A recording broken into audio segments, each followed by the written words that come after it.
Hello everybody, hello outlaw women. I just want to tell you that it's really fun to be able to come to you today and to talk to you about the paint that I sell. It is an artist quality paint. It is the best paint on the market, I believe, and I used to own about 400 or 500 bottles of craft paint that you get at Michael's or Hobby Lobby or something for $1 a bottle in a 2-ounce bottle. And I donated or threw away every one of those bottles and converted completely to the Traditions brand. Let me give you a little bit of history. It is an artist quality paint, and DecoArt, which makes the Americana craft paints, they are a family-owned American business located in Kentucky. I can't remember the name of the town, but I've been to the factory, and in fact I took my training for this paint and for the curriculum I teach at their factory. DecoArt contacted David Jansen. He is a well-known artist in the decorative painting world. He is the son of Sonia Jansen, who is quite a well-known figure in the decorative painting world. And DecoArt and David Jansen agreed to develop a paint for DecoArt, and part of the contract was that David Jansen's name would be on the paint. So 6-7 years ago, when it first came out, it was called Jansen Art. About 2 years ago, a dispute developed, and DecoArt and David Jansen parted ways. And so the label was then changed. DecoArt has always owned the paint, and as part of the settlement between DecoArt and David Jansen, the Jansen Art name was taken off the label and was changed to DecoArt.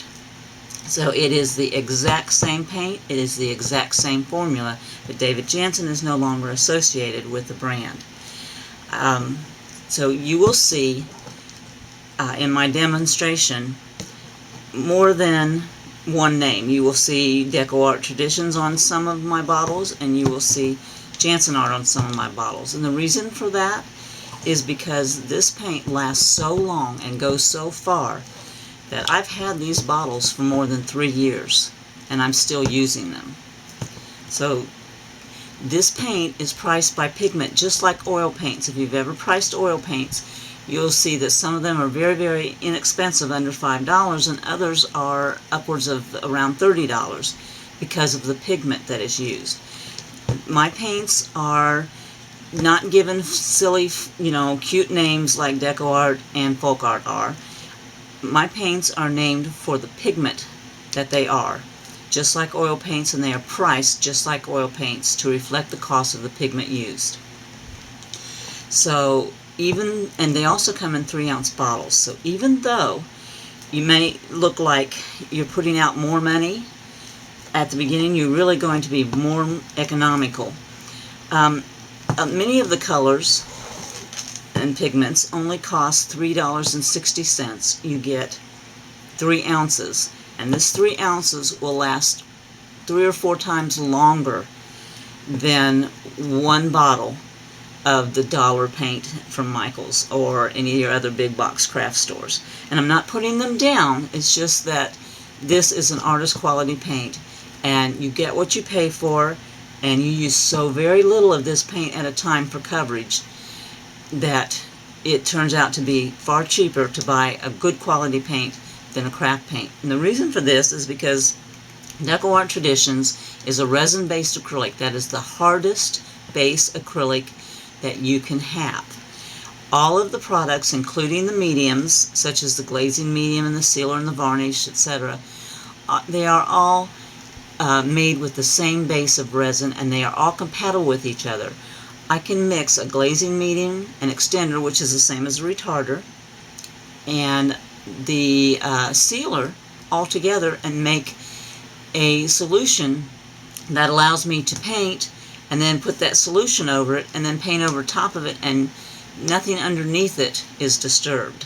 It's like putting a glass shield in between what you've already done and you like, and what you're going to do, so that if you mess up, then you just wipe off what you just put on and everything underneath that is still safe. We can mix the mediums in with the paints. We have a texture medium that we can make gesso with. We put some texture medium and some light primer together, mix in a little white paint with it, and spread it on, and you have a really wonderful, very good coverage gesso. And you can put, you know, if you don't want white gesso, you put in whatever color you want it to be. And then you've already got a base coat down with your gesso. So the really cool thing about these paints is that they're all inclusive. They're so versatile that when you have this line, you almost don't need anything else. It does paint on glass, however, I prefer to use a glass paint. It does paint on candles, however, I prefer to use a candle medium. It paints on fabric, but I prefer to use DecoArt So Soft. So this can be used for everything, but when you have a dedicated product like DecoArt So Soft fabric paint that is made especially for fabric, then go ahead and use that paint that's made especially for your surface. In a pinch you can use these, or if you prefer to use these you can, but you know what is developed for what, and DecoArt So Soft is developed by the same company that develops this, so you know you're going to get quality.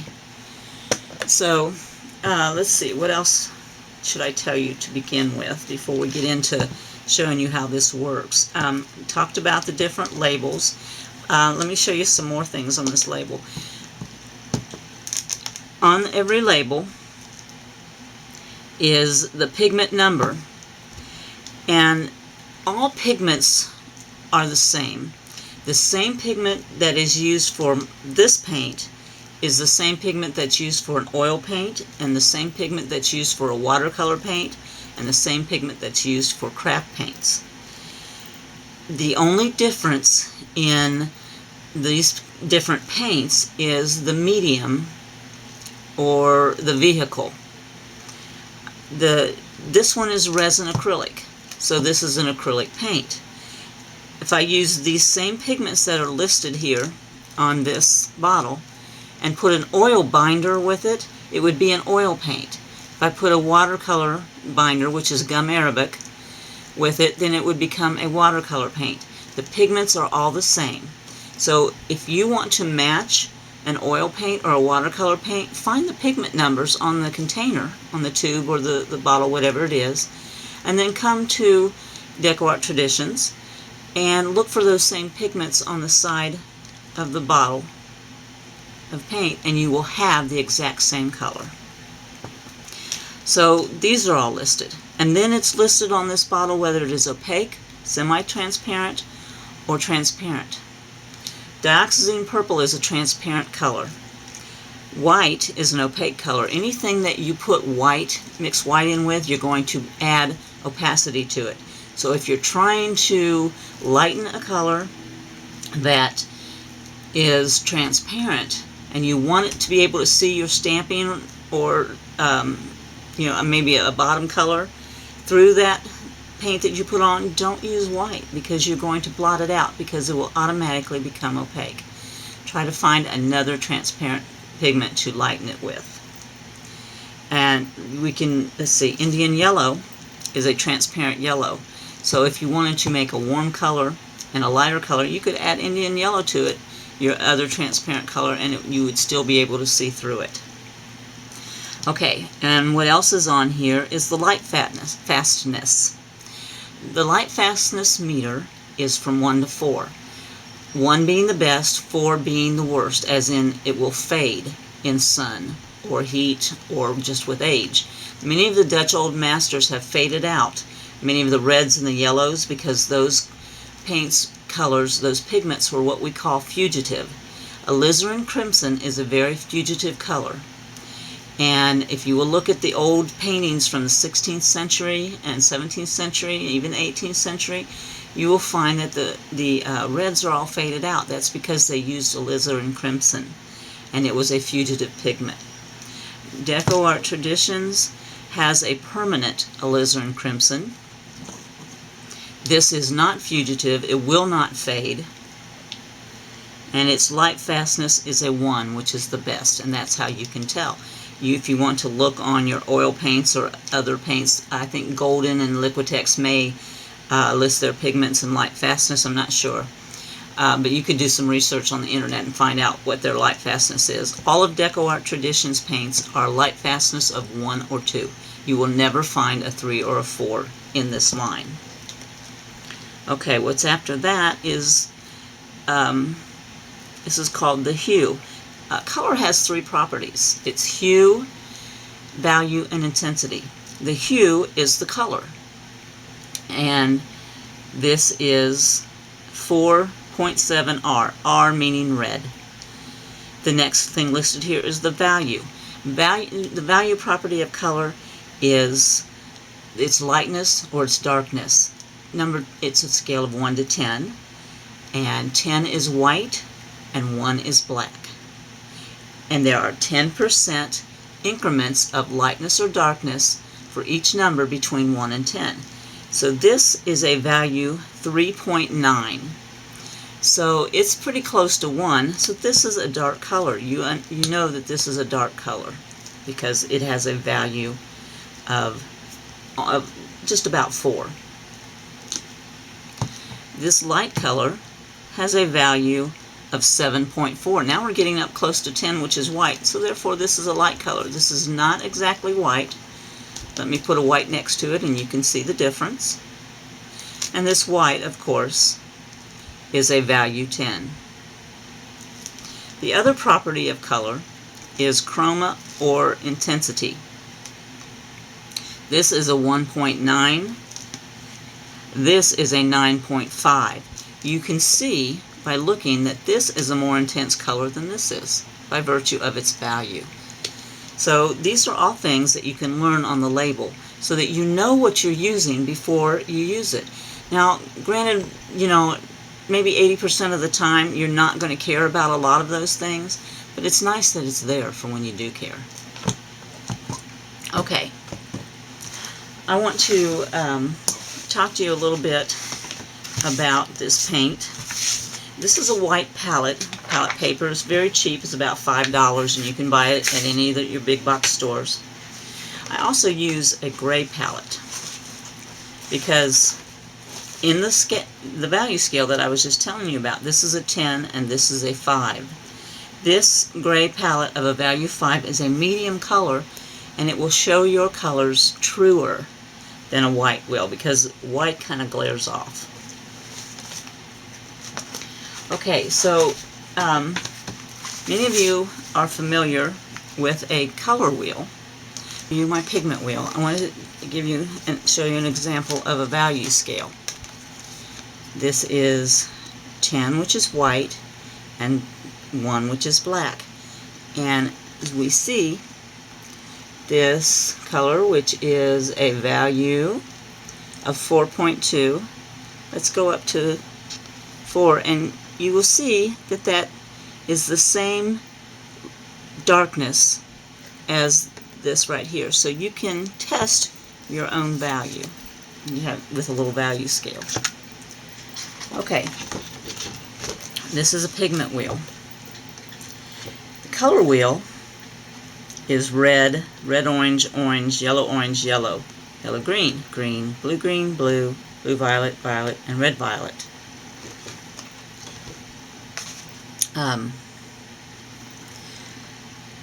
We have our primary colors, which are red, yellow, and blue. The 3 primary colors mixed together are a black. Let's move the camera down so that you can see this.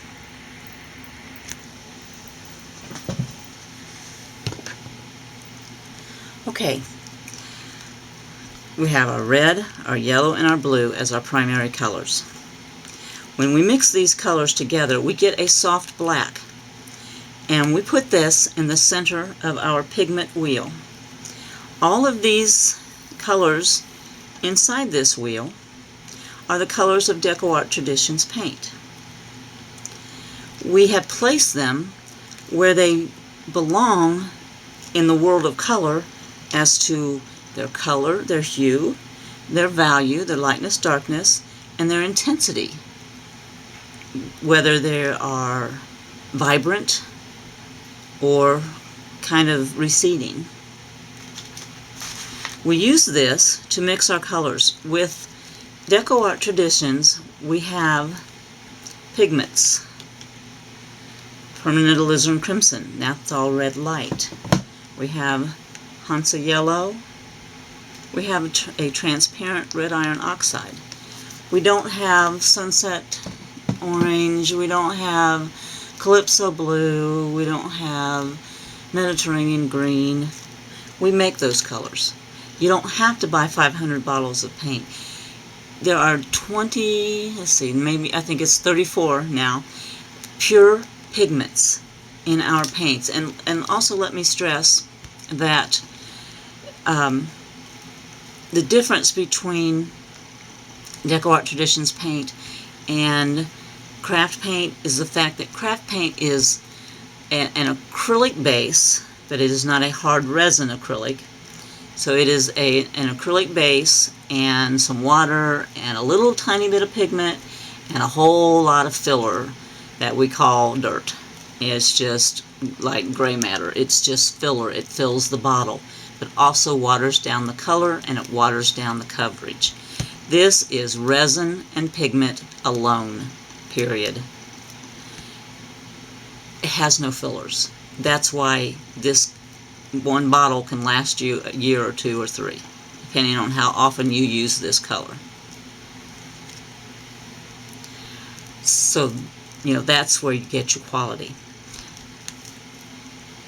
So, we need to learn color theory, and that's what I teach in my curriculum, so that we can mix intelligently and know what you're going to get before you mix, so you don't waste your paint.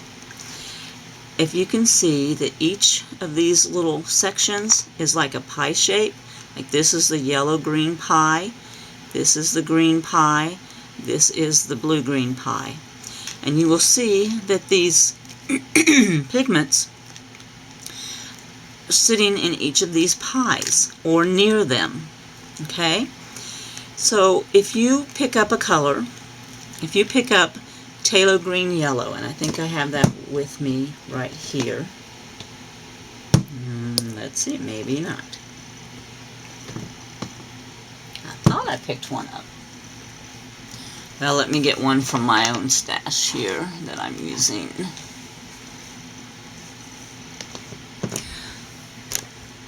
Okay, let's choose a different color. Let's choose Phthalo green blue then. Okay. Here's Phthalo green blue. That's it right here. There's its name, there's its pigment number, its value of 2, and its chroma number. And that's a little bit more advanced, and I don't really want to go into that right now, other than to say that any colors that sit close to the center of the wheel are duller.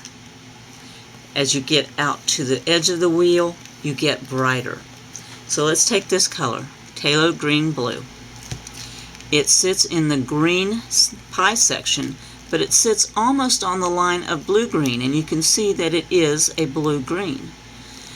You can also see that there's more of a distance between this color and the center than there is between the color and the outside. So this is a bright color, because it's near the outside where all of the bright pigments are. Look over here how close to the edge these yellows are. They're bright. Look in here. We have burnt umber in here. We have raw sienna in here. We have raw umber in here, carbon black in here. And we also have white in here because it's opaque and it's dull. If you've ever noticed, if you add too much white to a color, it gets chalky and dull. That's because white is a dull color, and it sits in dead center in the middle of this wheel. Okay? Let me show you just how bright this color is. Okay, it's sitting out here so we know it's bright, but look at it in the bottle. It's a dark value, and it looks like it'd be a very dull color. It's not. Notice how little I put out there. Okay, let me grab a brush and wet it a little.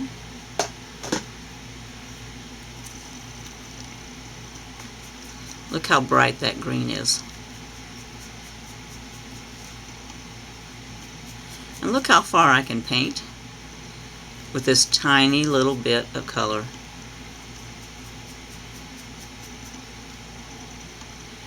Let's look at it now on the gray palette.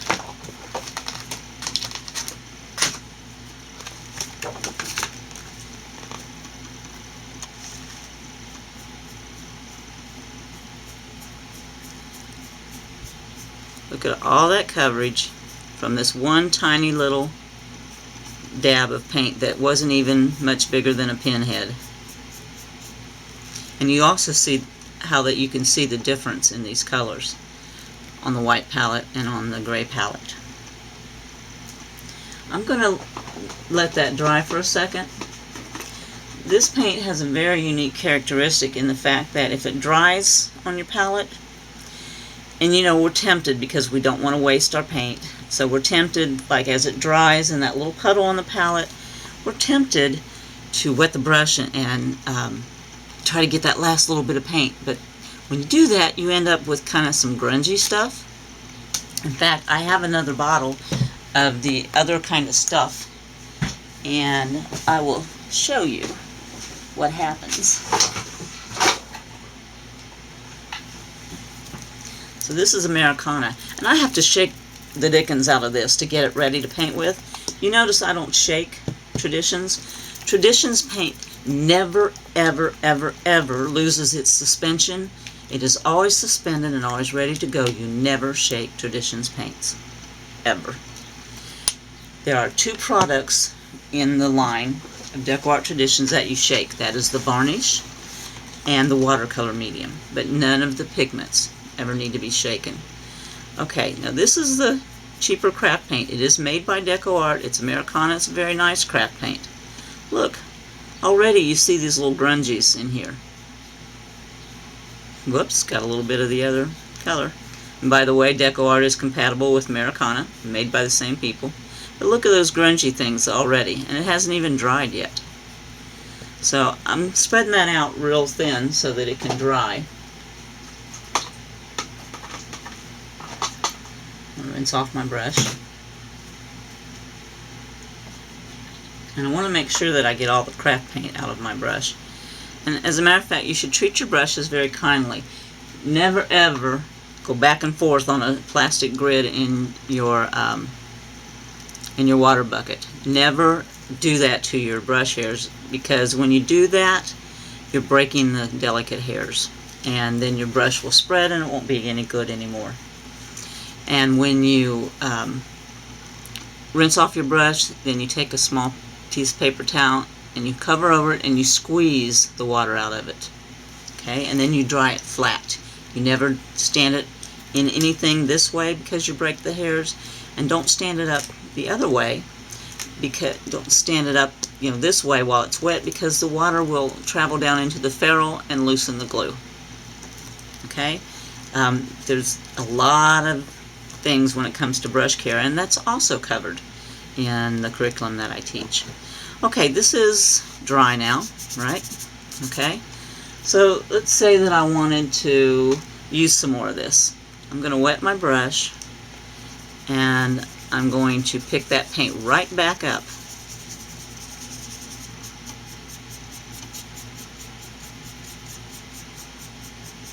And I'm going to paint with it exactly the same way that I painted before. Add a little more water. Now we've got a thin paint, but do you see any grungies in there? Not me. Not at all. Okay, let's wait till that one dries down a little bit. I can hit that with my heat gun.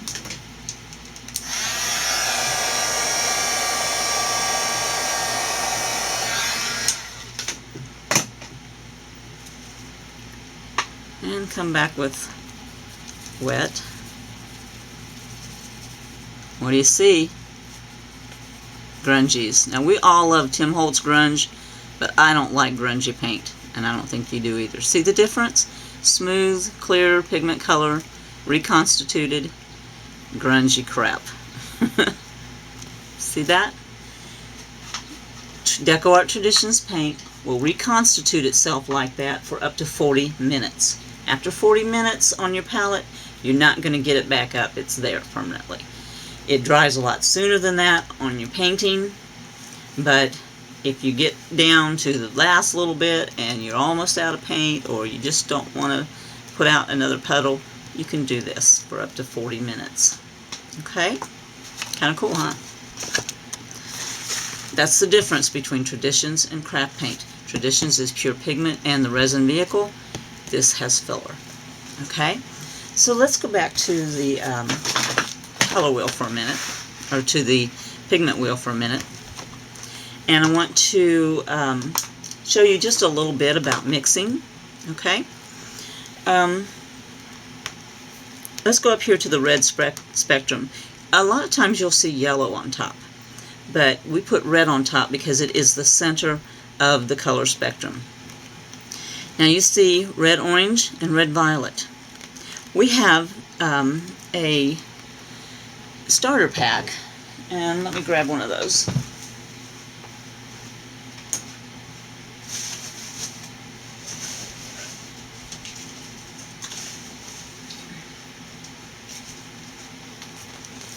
So if you want to try out DecoArt Traditions and you don't want to make a big investment in the 3-ounce bottles that might cost you a lot, you can get this 1-ounce sampler pack.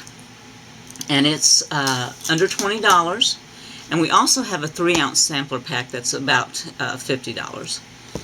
And what you get is 10 pigment colors, and you get 2 mediums. You get an extender medium, the retarder, and the extender medium is like slow drying water.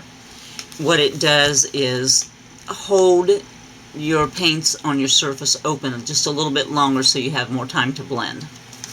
And then a glazing medium is something that you can use to seal off what you've already done, let it dry, and then go over and finish the rest of what you're doing.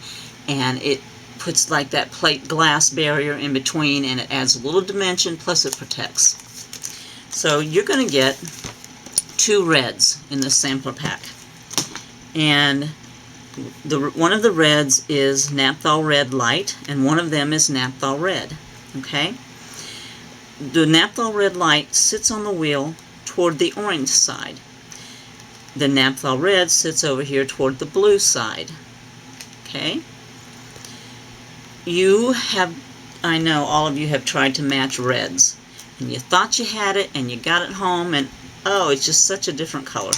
It's not even close. One of them is a bluer red, and one of them is an oranger red. Now, I'm not sure if you can see that here, but I'm going to put some out on the palette, and you'll be able to see it. This is the Naphthol Red Light. This is the orange red. This is the Naphthol Red. This is the blue red.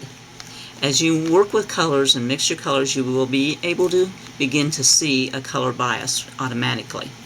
If you can't see it now, just kind of take my word for it. It's there. I kind of think you probably can see it. And let's put some out.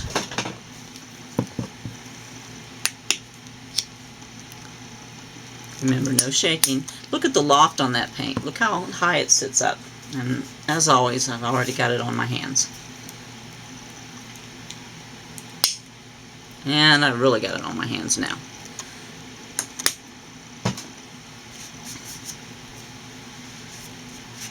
Okay, sign of a true artist. Ink and paint on your hands. Okay, let's see if we can see this.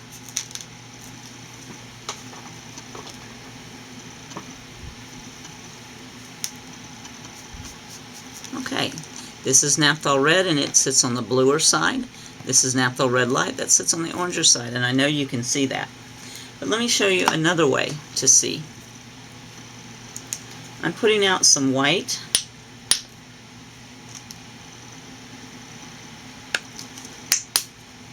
If you want to test your true color,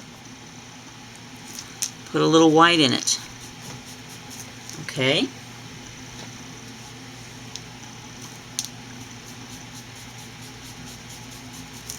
See the differences in those colors? You have more orange here. You have more of a blue here.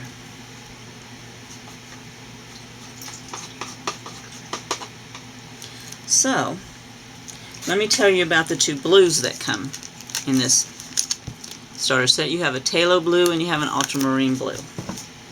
The ultramarine blue is close to being a true blue. I'll get the pigment wheel out here in just a second. Ah, that one hadn't even been opened yet. Let me grab my own here up here.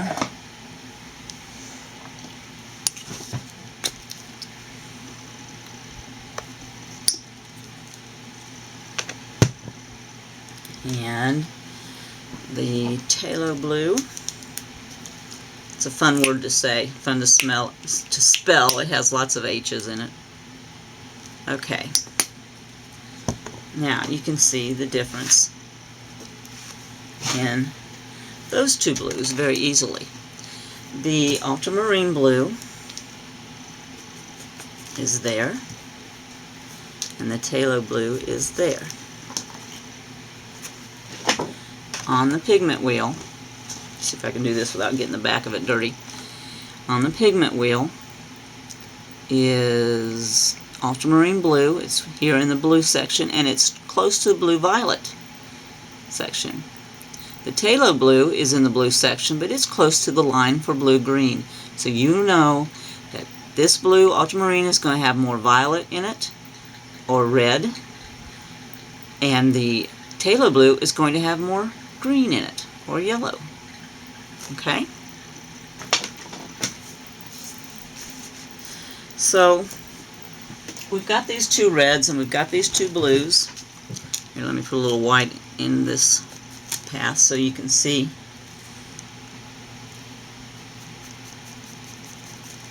how different they are. Also, the difference between these two blues there. You see the truer blue, more of the violet in it, and you see a little more of a teal there with a little more of the green in it. Okay. So one of the things that you learn in my classes is which pigments are strong and which ones are weak. Ultramarine blue is a very, very, very weak pigment. It takes more of this to mix to get a color than it would any other color because it's a weak pigment. It's not fugitive, but it's weak. This, the phthalo blue, is the strongest pigment known to man. This pigment gets up, stands up, grows legs, and walks all over your hands and everything else. Be prepared that if you're working with phthalo blue, that it's going to be everywhere. Okay.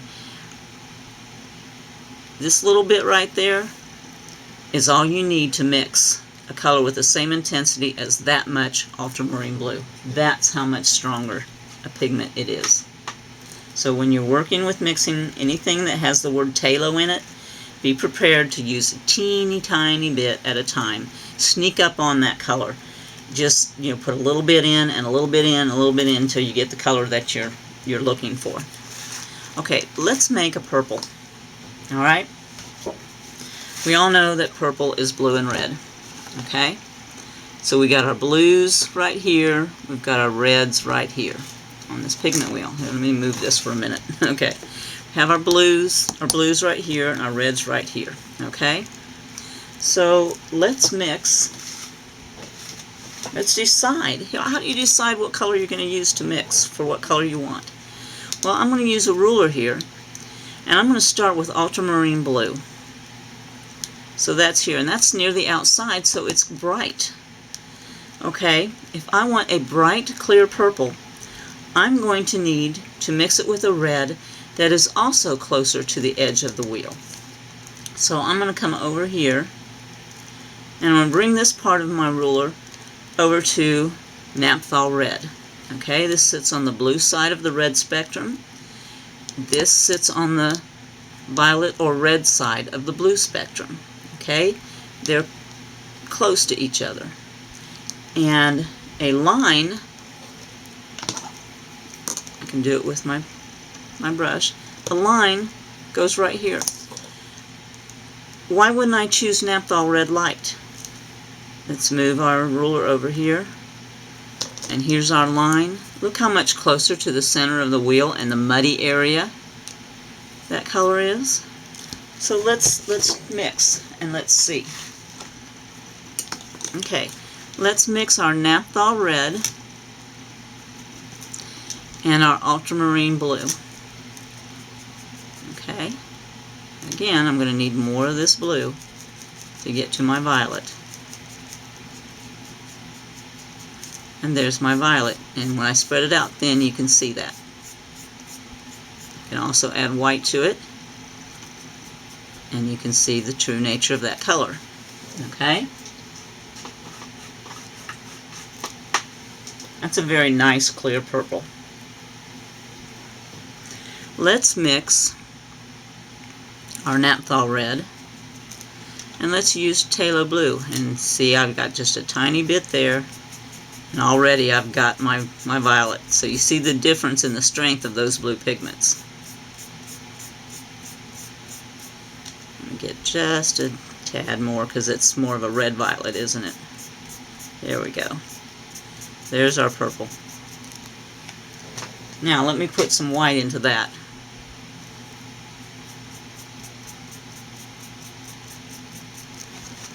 Okay, this is a clearer purple than this is. You see that this is more gray than this? That's because when we mixed it, we used pigments. Here's our Naphthol Red. Okay, and there was the ultramarine blue. That's the first mixture we made. That was a clearer purple. So when I changed to Phthalo Blue and moved over to this pigment,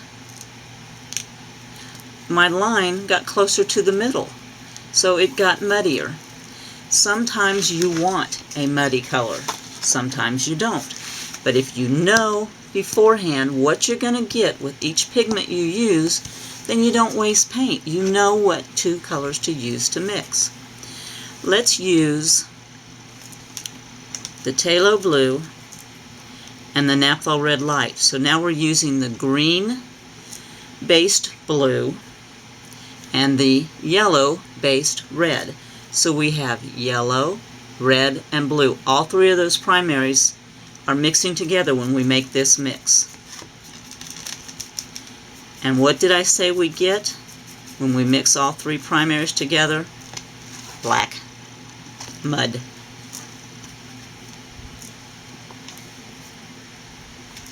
Let me get a little more red in it because we did use Phthalo Blue. And maybe too much red. So when you first start mixing colors, you know, you experiment. And you might think that's wasting paint, but I'm going to tell you what. No paint is wasted ever when you're learning. These are learning tools, and as you can tell, I've used very, very little paint. I put out very little paint, and I still have most of it left, and we're playing. We have lots more playing that we can do. Let's put some white on here. And you see that it is a purple, but it's a very grayed out, very dull purple. Nothing at all like this one or even this one. And the reason for that is because we used Naphthol Red Light and we used Phthalo Blue.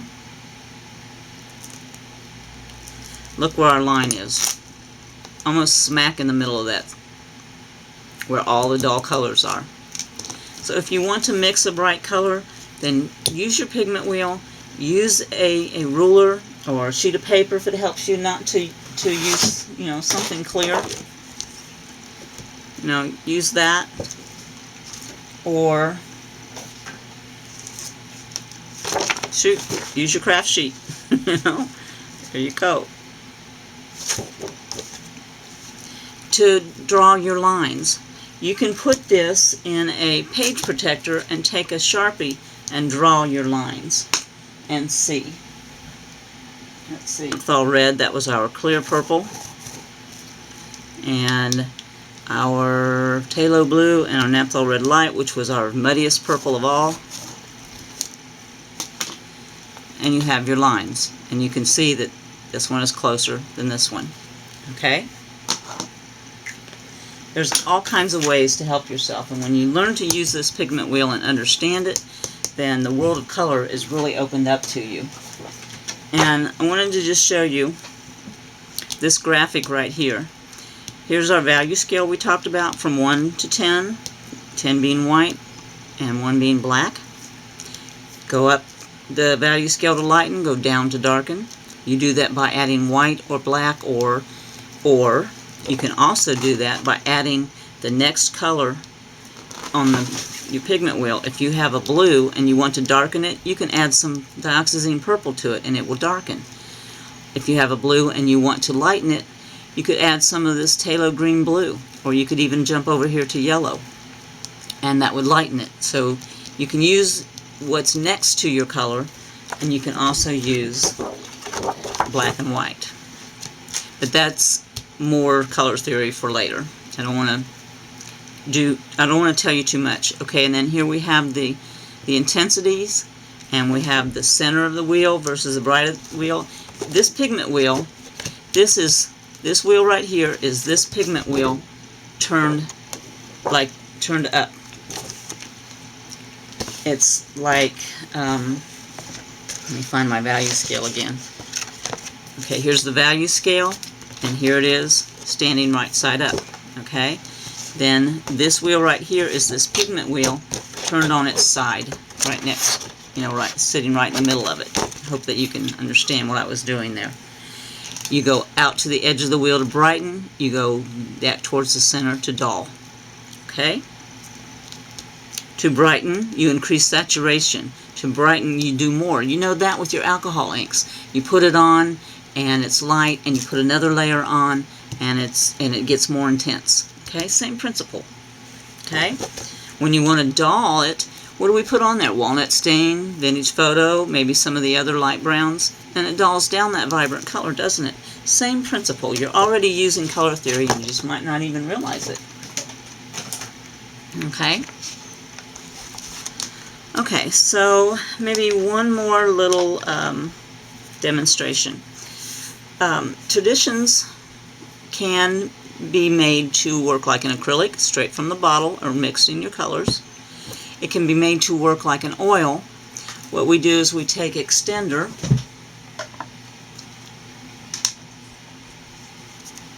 and let's see, not sure I have a bottle of it in front of me.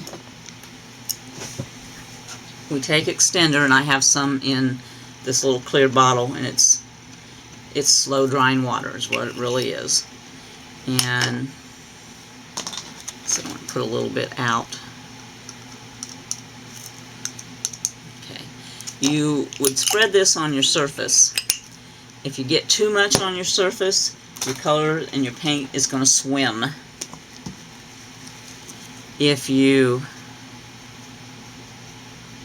this is also going to clean out my brush because it's going to lengthen the dry time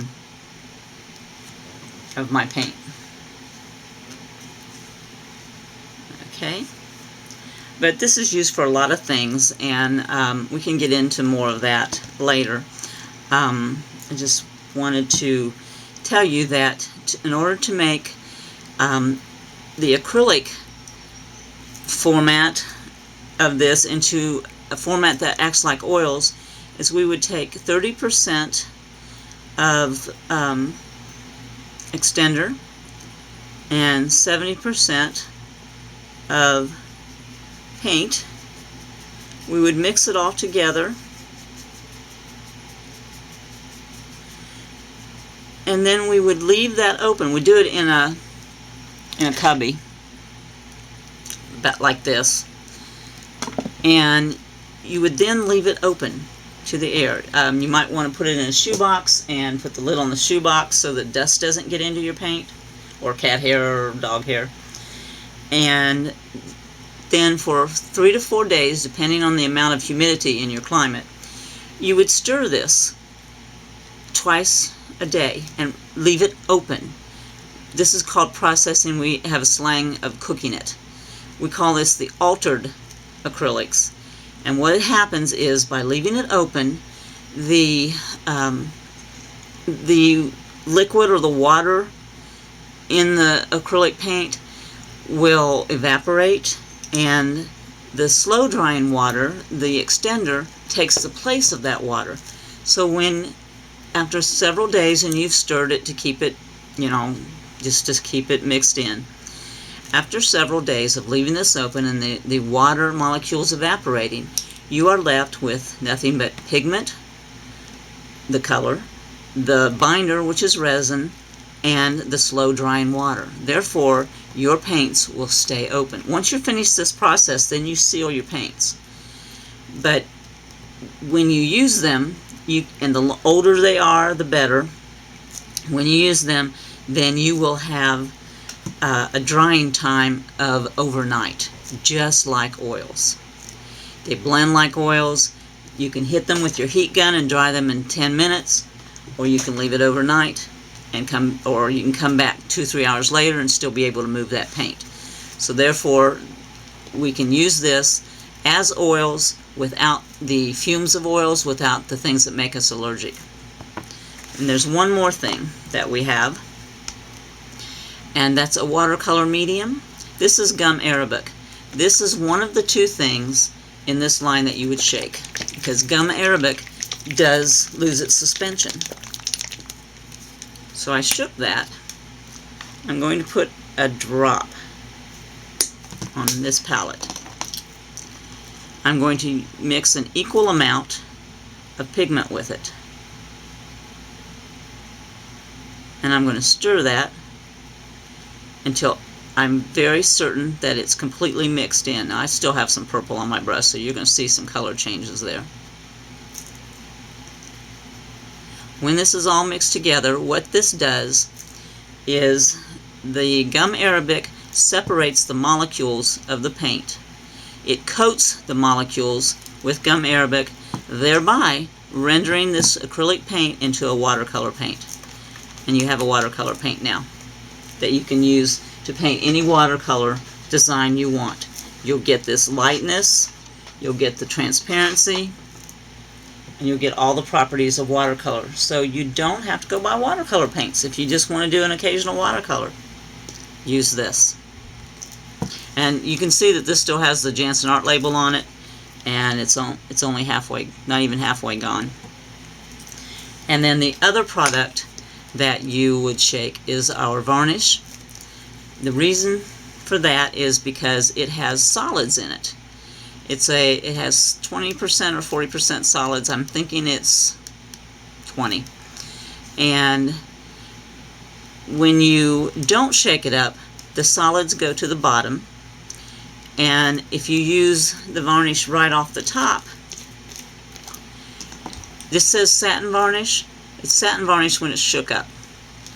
If you just reach in, having not shaken it, and use that varnish off the top, you're going to get a gloss finish.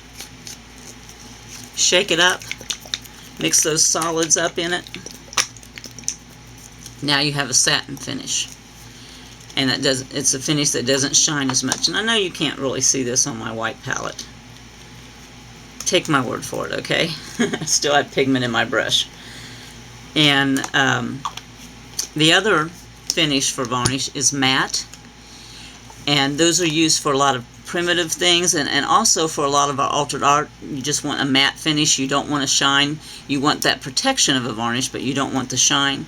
Well, then you take 3/0 003 or 000 steel wool, very fine steel wool, and you rub it on your varnished painting in circles.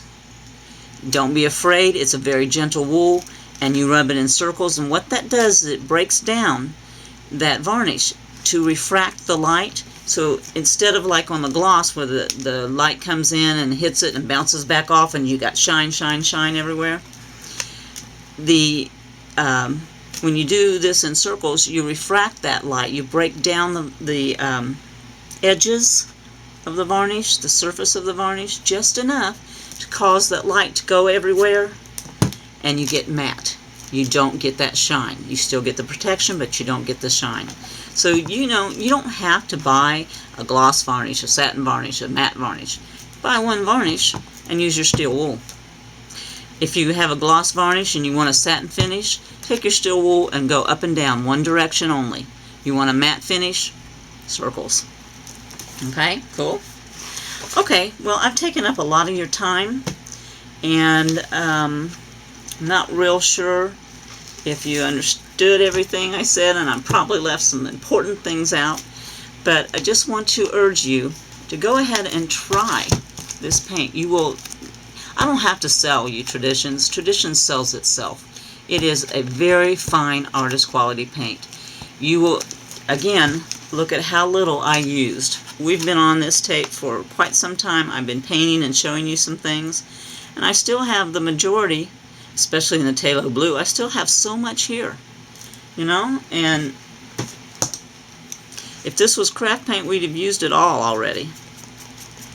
And again, we've got this really nice property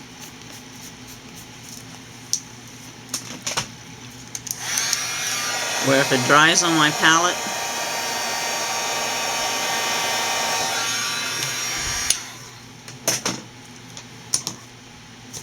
I can come right back in. Now my water is dirty, so I'm probably going to foul this up.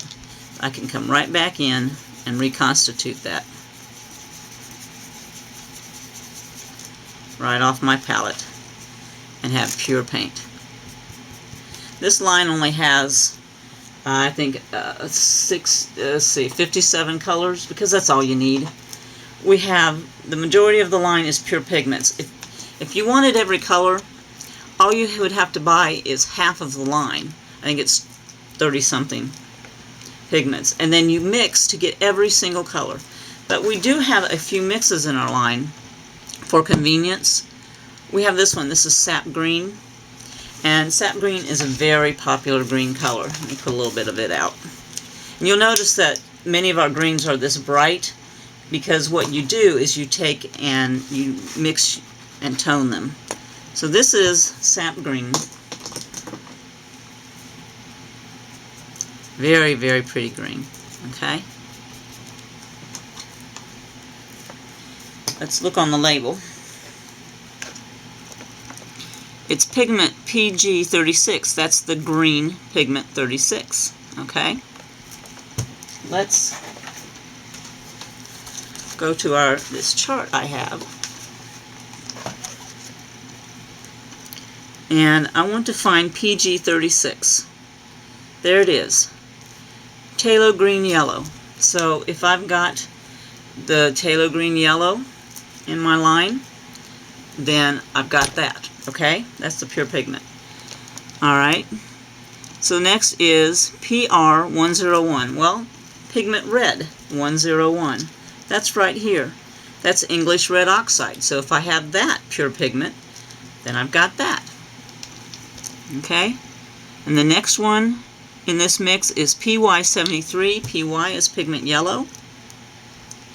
And let me find 73.